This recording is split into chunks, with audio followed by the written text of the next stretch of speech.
अभ्यास का महत्व।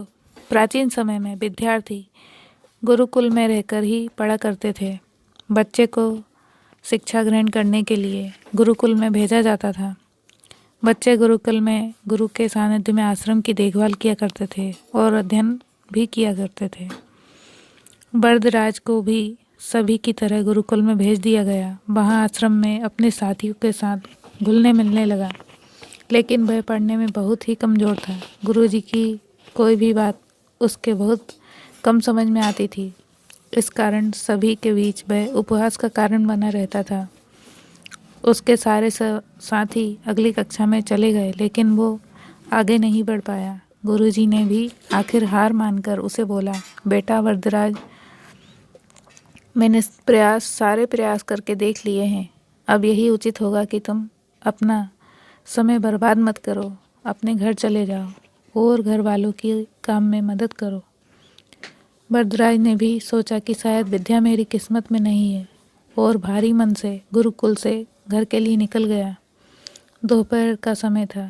रास्ते में उसे प्यास लगने लगी। इधर उधर देखने पर उसने पाया कि थोड़ी दूर पर ही कुछ महिलाएं कुएं से पानी भर रही थी। वह कुएं के पास गया।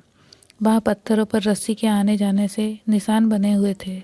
तो उसने महिलाओं से पूछा, यह निशान आपने कैसे बनाए? तो एक महिला ने जवाब दिया, बेटे, यह निशान हमने नहीं बनाए, यह तो पानी खींचते खींचते समय इस कोमल रस्सी के बार बार आने जाने से ठोस पत्थर पर भी निशान बन गए हैं। वरदराज सोच में पड़ गया। उसने विचार किया कि जब एक कोमल सी रस्सी बार बार आने जाने से एक कठोर पत्थर पर गहरे निशान बना सकती है, तो निरंतर प्रयास और अभ्यास से मैं विद्या ग्रहण क्यों नहीं कर सकता। वरदराज ढेर सारे उत्साह के साथ वापस गुरुकुल आया और अथक कड़ी मेहनत की। गुरुजी ने भी खुश होकर भरपूर सहयोग किया। कुछ ही सालों के बाद यही मंदबुद्धि बालक वरदराज आगे चलकर संस्कृत व्याकरण का महान विद्वान बना, जिसने बहुत से चीज़ों की रचना की। दोस्तों, अभ्यास की शक्ति का तो कहना ही क्या है। ये आपके हर सपने को पूरा करेगी। अभ्यास बहुत ज़रूरी है, चाहे वो खेल में हो या पढ़ाई में या किसी और चीज़ में।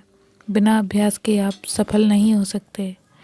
अगर आप बिना अभ्यास के केवल किस्मत के भरोसे बैठे रहेंगे, तो आखिर में आपको पछतावे के सिवा और कुछ हाथ नहीं लगेगा। इसलिए अभ्यास के साथ धैर्य, परिश्रम और लगन के साथ रहकर अपनी मंजिल को पाने के लिए जुट जाएं।